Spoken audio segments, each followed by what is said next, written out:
E aí pessoal, tudo bom? Videozinho novo aqui para vocês falando sobre esse tema aqui, Ten Beggars.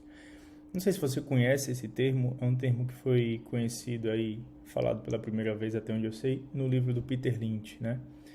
Vou mostrar ele já já aqui para vocês e vou explicar o porquê que eu acho interessante a gente saber um pouquinho sobre elas. Por causa disso aqui, ó, você pega o seu salário, investe todos os meses, rigorosamente, pega uma ação, essa ação é boa, dá lucro, distribui dividendos, e aí você investe nela desde 2006 até hoje, para ela te dar 50% de valorização. Aí você fala, tá falando merda, tem os dividendos. Beleza, tem os dividendos.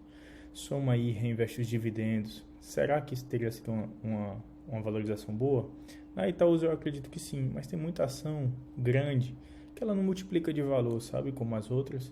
Então, assim, eu acho que é interessante você não só ter essas empresas já consolidadas no mercado, mas como empresas que podem crescer muito. Então, assim, ó, Itaúsa, Petrobras, você pega aqui, ó, valorizações de longo prazo, assim, que não são tão interessantes. Você pega aqui, ó, olha essa aqui, a BB Seguridades. Você pega em 5 anos, você perdeu 30%, mano. Então, assim, é uma coisa, assim, absurda, sabe?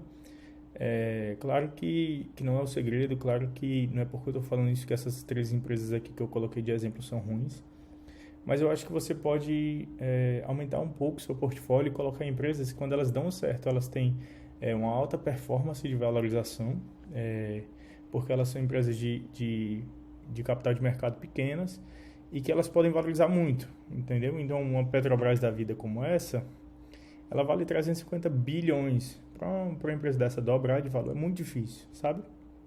Então, por isso que eu estou entrando nesse assunto. E aí, o livro que fala sobre as Ten Beggars são esse aqui, ó, One Up on Wall Street, do Peter Lynch. É um livro muito bom, recomendo a todos lerem. Se vocês não entenderem de inglês, vocês podem jogar no YouTube. Algumas pessoas fazem a tradução aí do audiobook dele. É interessante. Como elas geralmente são, né? As Tembeggers, geralmente, elas têm pequena ou média capitalização, então valor de mercado baixo, você vai ter ali valendo 5, 10, às vezes 1 bi, às vezes milhões de reais apenas. Não que seja pouco, mas para o mundo do mercado financeiro é pouco. Então, assim, pequenas e médias capitalizações, baixos e poucos dividendos. Por quê? Porque o dinheiro que elas recebem, elas usam automaticamente para reinvestir na operação, que vale mais a pena do que pagar dividendos para o acionista. E aí você ganha mais dinheiro no montante, no valor da ação. Quais setores que elas vão estar inseridas? Geralmente setores de tecnologia ou alterações dos seus produtos ou serviços envolvendo tecnologia, porque causa uma alavancagem melhor, às vezes faz uma disrupção, às vezes melhora o seu produto de uma forma que você ganha muito market share, muita gente vai querer comprar aquele produto. Então, assim, são N coisas, você tem que avaliar tudo isso. Ele fala também que a operação executada tem que ser por pessoas inteligentes que saibam alocar esses capitais. Então, assim, sempre é interessante você dar uma estudada em quem é o CEO da empresa e buscar sempre uma alta taxa de crescimento associado a um baixo preço-lucro. Então, assim, você vai pegar aqui o PEG Ratio, por exemplo, e sempre avaliar e comparar com as outras empresas do setor. Tudo isso para você juntar informações e conseguir chegar numa ação que você diga assim, essa aqui é uma candidata a ser uma 10 bagger. Peter Lynch fala em 3 fases. A primeira fase é a inicialização. Ela claramente é a fase mais arriscada porque é onde a empresa ela não tem lucros bem estabelecidos, geralmente ela vem de anos de prejuízo, ou então ela ainda não inovou o suficiente, não modificou o seu produto. Então, assim, você chegar nessa fase e falar assim, essa aqui é uma 10 bagger, é muito difícil, porque você não tem nenhum sinal claro de que ela vai mudar, entendeu? A não ser que você seja parte da empresa ou algo do tipo, você não sabe. Geralmente você vai olhar nos lucros, no crescimento, no ganho de market share, aí você fala, essa empresa aqui está crescendo. Mas se você não tem nada disso, fica difícil você chegar numa empresa e você fala assim, essa aqui vai se multiplicar de valor. Então, por isso que ele fala que essa primeira fase é a mais arriscada. Temos a segunda fase, que é a fase de expansão.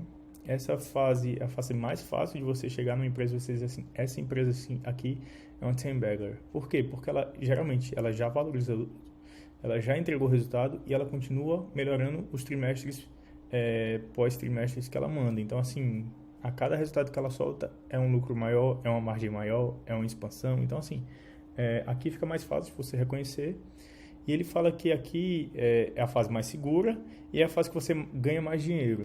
É a fase que ela vai estar replicando o que ela sabe e multiplicando receitas e lucros, porque ela já sabe aquilo, está dando certo, está repetindo, até continuar dando certo, até ela continuar expandindo e indo para outros países e tudo mais. E é essa fase boa.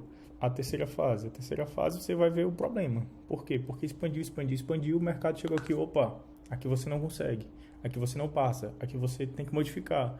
E é nessa fase que digamos assim, o mercado bate na ação, porque é uma ação de alta expansão, alto crescimento, e isso geralmente às vezes já está no preço. Se ela não entrega esse crescimento, o mercado vai lá e bate nela da mesma maneira que subiu ela, sabe? Então, ele fala que é muito importante você saber esse momento em que ela para de expandir, você perceber isso antes do mercado precificar, o que é muito difícil, né? É o famoso vender no topo, então é muito difícil isso. E saber muito o quanto você vai pagar pelo crescimento dela. E quando ele fala disso, ele fala sobre o PEG Ratio, que é o que? Você vai pegar aquele indicador preço-lucro, né? E você vai dividir pelo crescimento dos lucros anuais da empresa. Geralmente ele coloca que bons PEG Ratios são abaixo de 1, até 1. Para você ter uma empresa aí que você vai estar pagando um preço interessante por ela, mesmo ela crescendo. Então, assim, é legal.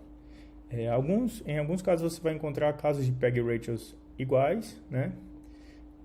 Pelo crescimento e o preço-lucro estarem semelhantes, então você vai escolher qual empresa. Por exemplo, a empresa está PL 10, CAGR de 10, e a outra está PL de 30 e CAGR de 30. Você vai escolher qual? Eu escolheria a de 30. Por quê? Porque a que cresce mais, ela acaba dando mais retorno, né? O juros compostos é mais ativo nela. Então, acho que seria esse um diferencial. Vamos falar um pouco aqui dos exemplos que a gente vai ter na B3 de Temberger, né? A gente tem aqui a Prio 3, né? Que investiu daí desde 2017, né? Comprando ela no fundo. É muito difícil isso, mas existem pessoas assim. Pegou aí uma alta de 4.000%. Eu diria que ela está na fase 2, ela está em ampla expansão, aumentando resultados após resultados, contratando mais postos maduros. Então, essa empresa que é muito boa para se investir hoje, porque a gente sabe que ela continua crescendo. Quando é que vai ser difícil e vai ser uma fase de dificuldade para ela? Quando ela não conseguir mais crescer, quando ela não conseguir melhorar os resultados, que ela vai ficar meio que estagnada. Temos aqui a Cash 3, né, a mais nova da bolsa, aí, né? Subiu aí 600% desde o IPO.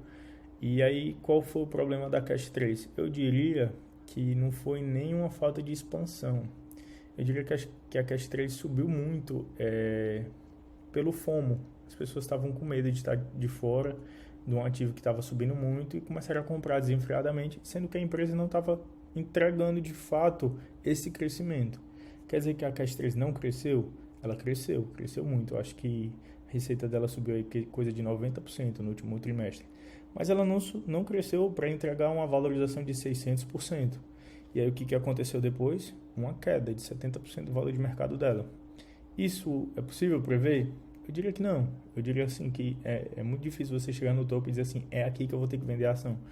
Mas assim, é uma coisa de você estar rebalançando sua carteira sempre para você se proteger dessas quedas. Porque o mercado é assim, não é para cima para sempre. Sempre vai ter uma queda, um recuo. Uma outra é a Trisul. No caso aqui, a empresa estava em péssimos resultados financeiros e a partir de 2016 ela começou a melhorar esses resultados. O mercado demorou um pouco para precificar isso. E aí depois de 2019, 3 anos depois dos resultados começarem a melhorar, ela explodiu. E aí teve uma alta aí de 1.178%. Por que ela recuou tanto? Vamos tirar aqui a parte da pandemia. Por que ela recuou tanto? Eu diria que por causa dos juros. Eu não diria que é porque ela não consegue expandir, não é porque o produto dela ficou ruim. Mas pelo simples fato de que quando os juros aumentam, ela não consegue facilmente passar esse preço para o consumidor dela. Então, assim, o mercado reflete nas ações do setor civil, como também refletiram muito nas varejistas. Então, assim, sempre tem algumas coisas de macro a ser estudada que podem interferir em seus ativos e é bom vocês darem uma analisada. E por que que eu acho que esse tema é interessante? Porque, poxa, você investiu aí 16 anos numa empresa para ela te dar 50%, se você pega uma Prio 3, claro que é muito difícil. Olha a explosão que essa empresa te deu em 5 anos. Eu estava falando de 15. Isso aqui é 5 anos. Vamos supor que você comprou aqui a R$ 5. Você ainda estaria muito bem, sabe? Então, assim, não é questão de dizer assim, vou comprar só empresas pequenas, small caps. Até porque se você tiver muita grana, você não vai conseguir se posicionar. Mas para quem tem ali, 50 mil, 100 mil reais para investir, começar a aportar R$ 1.000 por mês ou até menos. Eu vou fazer uma carteira aqui para vocês, para mim também, né? Que eu de fato vou comprar. E vou colocar ali R$ 50 por semana para mostrar como é que seria a valorização das empresas e vou falar aqui algumas possíveis empresas que eu acredito que possam ser team baggers. E aí vou postando aqui semanalmente para vocês sobre o assunto. Lembrando, eu estou fazendo isso aqui para alertar a importância dessas empresas, mas não para dizer que elas são únicas. Óbvio que se você tem muita grana, é muito mais interessante você ter uma empresa do setor elétrico que ela sobe pouco, mas te paga bons dividendos e você tem a segurança do setor, sabe? Isso aqui são empresas mais arriscadas, que podem dar errado, que podem não ter uma modificação do seu serviço, que podem não crescer. Então, assim, é mais arriscado. Em contrapartida, você recebe lucros muito exorbitantes. Então, era isso que eu queria trazer para vocês, galera. Assim que eu soltar o primeiro ativo aí da carteira, eu solto aqui para vocês. Um abraço.